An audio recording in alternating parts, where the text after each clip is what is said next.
जो India army में जोश है वो उनका 20,000 है कि आप 40 पे भी कहेंगे वो खड़े हो जाएंगे। उनका जो एक अपना तिरंगा है, वो अपनी भारत माँ कहते हैं, इंडिया जिंदाबाद, मतलब वो इस तरह के वर्ड, वो एक उनका अपना जोश आता है। जैसे 200 ताबूत रवाना किए गए हैं। ये एक ऐसी खबर है जो पूरी कौम को हिलाकर रख देने के लिए काफी है। और इंडिया एक का एक बंदा भी लगा दे, उनके 30 बंदों से भी ज्यादा आवाज होगी। ये बड़ी चीजें मैटर करती हैं। जो जंगें लड़ी जाती हैं वो जोश से लड़ी जाती हैं। आप तो इस फ्लोर से पिछले 1 साल से नहीं, पिछले 10 साल से ये कहते आ रहे हैं, हम माफी मांगते हैं, हम फलाना साहब है। अफसोस होता है मुझे। और इससे बड़ा दहशतगर्दी का हमला पाकिस्तान की हालिया तारीख में उसकी मिसाल नहीं मिलती। क्यों हम नाम लेते हुए घबराते हैं? क्या उनको बार बार रियासत ने मौका नहीं दिया? 450 के करीब लोग जो हैं वो एक ही ट्रेन में बिठा दिए जाते हैं, जिसमें से मेजॉरिटी जो है वो सिक्योरिटी फोर्सेस के लोग हैं, और फिर इस तरह से अटैक होता है। 200 के करीब बताए गए जिन लोगों ने अटैक किया था बीएलए के। हमारे यहाँ पर हमारे आपस में लड़ रहे होते हैं मैडम, आर्मी या अपना पॉलिटिशियंस, ये आपस में जंग कर रहे होते हैं तो बीच में, इस वजह से पाकिस्तान का ये हाल है अभी। मैं हूं आपकी host Alia. Balochistan liberation army ने 48 आवर्स का अल्टीमेटम दिया है और उन 48 आवर्स में से 20 आवर्स खत्म हो चुके हैं। कौन करता है? आर्मी करती है ना। वहां से स्मगलिंग होकर भी यहाँ पर आ रही है चीजें, ठीक है ना। वहां से दहशतगर्द भी आ रहे हैं, अभी हाल ही में धमाके भी हो रहे हैं। तो ये किसकी जिम्मेदारी बनती है? मुझे आप ही बता दें। इंडियन आर्मी का काम क्या है? सिर्फ बॉर्डर्स पर। ऑफ कोर्स वो अपने बॉर्डर के अपने मुल्क की हिफाजत करते हैं, अपने मुल्क के लिए, अपने मुल्क के लोगों के लिए काम करते हैं आर्मी। नमस्ते दोस्तों, जय हिंद। हिंदुस्तान स्पेशल में आपका स्वागत है दोस्तों। 27 घंटे से ज्यादा बीत चुके हैं, लेकिन पाकिस्तान की सेना जाफर एक्सप्रेस से बंधकों को रिहा नहीं करवा पाई। बलूचिस्तान लिबरेशन आर्मी ने 48 घंटे का अल्टीमेटम दे रखा था। जाफर एक्सप्रेस को हाईजैक करने वाले बलोच विद्रोहियों के खिलाफ ऑपरेशन के दौरान अभी तक कितने लोगों की मौत हुई है, इसकी कोई जानकारी अभी तक सामने नहीं आ पाई। हालांकि मीडिया से बात करते हुए रेलवे अधिकारियों ने कहा है कि क्वेटा रेलवे स्टेशन से 200 से अधिक ज्यादा ताबूत बोलन भेजे गए हैं। मीडिया से बात करते हुए एक अधिकारी ने कहा कि प्रशासन ने अब तक 200 से ज्यादा खाली ताबूत प्लेटफॉर्म पर लाए गए हैं, जिन्हें इस ट्रेन से भेजा जाएगा। ट्रेन ने रवाना होने से पहले 130 और ताबूत भी उसमें रखे गए।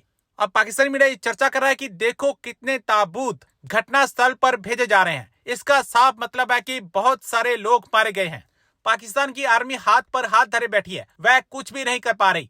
पाकिस्तानी मीडिया चर्चा कर रहा है कि देखो कैसी नापाक आर्मी है जो अपने लोगों को बचाने के लिए कुछ भी नहीं कर पा रही। 200 ताबूत रवाना किए गए हैं। ये एक ऐसी खबर है जो पूरी कौम को हिलाकर रख देने के लिए काफी है। और इससे बड़ा दहशतगर्दी का हमला पाकिस्तान की हालिया तारीख में उसकी मिसाल नहीं मिलती। इस हवाले से बड़ी आम तरीन तफसीलात हैं जो आपके सामने रखनी है, क्योंकि इस सब में कुछ मजीद डिटेल्स भी मुझ तक पहुंची हैं। इस वक्त ऑपरेशन में सिक्योरिटी फोर्सेस को असल में कौन कौन सी मुश्किलात का सामना है, सिक्योरिटी फोर्सेस के पास कौन कौन सी लिमिटेशंस हैं, कौन सी ऐसी चीजें हैं जिनकी वजह से सिक्योरिटी फोर्सेस के हाथ बंधे हुए हैं। मैडम, बड़ी परेशान कुन सिचुएशन है बलूचिस्तान के अंदर। अभी तक एक तो क्लैरिटी कोई नहीं है। क्लैरिटी इन सेंस के गवर्नमेंट बोल नहीं रही, और जो हमारे इंटीरियर मिनिस्टर हैं उनकी तरफ से कोई स्टेटमेंट नहीं आई। जो थोड़ी बहुत इंफॉर्मेशन आई है उसमें ये है कि 190 लोगों को रेस्क्यू कर लिया गया है, 30 दहशतगर्द कत्ल हो गए हैं, उनको मारा गया है। What do you make of that? क्या कहेंगी? ये क्या सिचुएशन आपके सामने, आप इसको कैसे देखती हैं, ये जो कुछ हो रहा है, और how this is showing Pakistan का क्या इमेज बन रहा है दुनिया के सामने? सर, सबसे पहले तो बलूचिस्तान में जो है वो काफ़ी टाइम से सिचुएशन ख़राब चल रही थी, आप भी जानते हैं, और कई लोग जो हमें सुन रहे हैं उनको भी यकीनन पता होगा। और ये कई जगह पर ये छोटे-छोटे करके कह लीजिए अटैक्स जो थे वो बीएलए के और दूसरे चल ही रहे थे। हमने तो यहाँ तक भी सुना था कि टीटीपी वाले जो हैं वो इनके साथ मिल गए हैं और ये लोग मिलकर अब अटैक कर रहे हैं या प्लान कर रहे हैं अटैक करने का। उसके साथ आपने देखा चाइनीज वर्कर्स के ऊपर भी अटैक चल रहा था, बड़ा कुछ होता रहा। लेकिन अनफॉर्चुनेटली जो हमारी गवर्नमेंट है या जो पॉलिसी मेकर्स हैं उन्होंने इस बात को कोई खास सीरियसली नहीं लिया और इस चीज को चलने दिया। वरना बहुत पहले जो है वो बलूचिस्तान के लोगों से, जो खासतौर पे जो नाराज बलोच हैं, उनको बिठाकर बात करनी चाहिए थी, डायलॉग होना चाहिए था, उनकी जो डिमांड्स हैं उसके ऊपर गौर होना चाहिए था, लेकिन ऐसा नहीं हुआ। डॉक्टर मारंग बलोच भी कई बार जो है वो इस्लामाबाद आई प्रेस क्लब के आगे, उन्होंने प्रोटेस्ट किया। बाद में वो प्रेस क्लब के सामने जहाँ बैठा करती थी या दूसरे लोग आके बलूचिस्तान से बैठते थे, वो जगह ही गवर्नमेंट ने तोड़वा दी कि ना कोई जगह होगी ना कोई बैठ पाएगा। तो जब आप अपनी प्रॉब्लम्स को सॉल्व करने के बजाय अगर आप उनसे अपना मुंह छुपाते फिरेंगे तो फिर यही रिजल्ट निकलेगा जो इस वक्त निकला है। और ऐसे तो हमारे यहाँ कहा जाता है कि जी हमारी एजेंसीज को नंबर 1 भी कहा जाता है, बहुत तारीफें भी की जाती हैं, लेकिन इतना बड़ा अटैक प्लान हो गया और किसी को कानो कान खबर नहीं हुई। तो एक खबर ये भी आ रही थी कि जितने लोग अभी तक रेस्क्यू किए गए हैं 180 के करीब बताए जा रहे हैं जो रेस्क्यू किए गए हैं, 30 के करीब कहा जा रहा है जो बीएलए के लोग थे जिनको टेररिस्ट बताया जा रहा है उनको मार गिराया गया है या उनकी जानें गई हैं।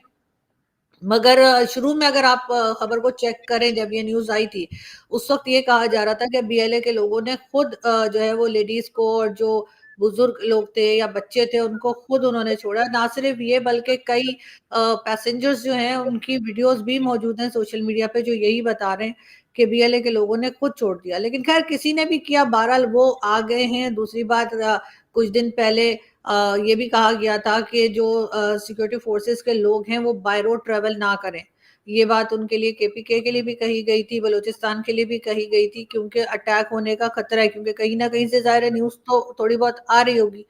मगर उसके बाद सर 450 के करीब लोग जो हैं वो एक ही ट्रेन में बिठा दिए जाते हैं जिसमें से मेजॉरिटी जो है वो सिक्योरिटी फोर्सेस के लोग हैं और फिर इस तरह से अटैक होता है। 200 के करीब बताए गए जिन लोगों ने अटैक किया था बीएलए के। अब इन्होंने उनको कह रहे हैं कि जी उनके ऊपर ऑपरेशन चल रहा है, डिमांड उनकी वही है। और दूसरे दिन आपने देखा कि कल भी उन्होंने प्रेस रिलीज बीएलए ने एक इशू की थी जिसमें उन्होंने कहा था कि जो उनके लोग अरेस्ट किए गए उनको छोड़ा जाए, साथ ही साथ उन्होंने कहा ऑपरेशन बंद किया जाए। लेकिन उस तरफ अभी ज़ाहिर है बात नहीं हो रही। गवर्नमेंट की तरफ से तो यही कहा जा रहा है कि इसके ऊपर एक्शन ही होगा। उससे पहले मैं आपको ये भी ज़रूर कहूँगी कि कल जब अटैक हुआ था तो उसके बाद कई घंटे पाकिस्तान टीवी चैनल्स पे सिर्फ एक बार न्यूज आके और बात खत्म हो गई थी। वही इमरान खान और बिलावल भुट्टो और वो लगे हुए थे। उसके बाद कोई 4-5 घंटे के बाद जब इंडियन मीडिया ने ये खबर देनी शुरू की और बाकी सारी दुनिया से ये न्यूज चलने लगी, तब इनको ख्याल आया। उसके बाद कहा गया कि जी प्राइम मिनिस्टर ने अफसोस किया है, मोहसिन नकवी साहब ने अफसोस किया है, बिलावल भुट्टो सबके नाम आए। मोहसिन नकवी साहब ये वही साहब हैं जो कह रहे थे कि बलूचिस्तान में जो कुछ हो रहा है और जो लोग अटैक कर रहे हैं ये एक एसएचओ की मार है। आपको याद होगा। तो पाकिस्तान का इंप्रेशन तो सर बहुत खराब जा रहा है। और अगर कोई ये कहता है कि यहाँ पे टूरिज्म होगी, यहाँ पे बिजनेस होगा, यहाँ पे लोग आएंगे, तो ऐसी हालात में आप देखिए कि कौन आने को तैयार होगा। देखिए ये आपकी बात सही है कि थोड़ी सी जो नेग्लिजेंस आ रही है कि इंफॉर्मेशन शेयरिंग इम्पॉर्टेंट होती है, उससे स्पेकुलेशन जो है वो इमर्ज करती है। और अगर ये इंफॉर्मेशन शेयर नहीं करेंगे और इसी तरह जैसे कहते हैं ना चीज़ें चलती रहेंगी तो then at the end of the day लोग अपनी स्टोरीज खुद बनाएंगे।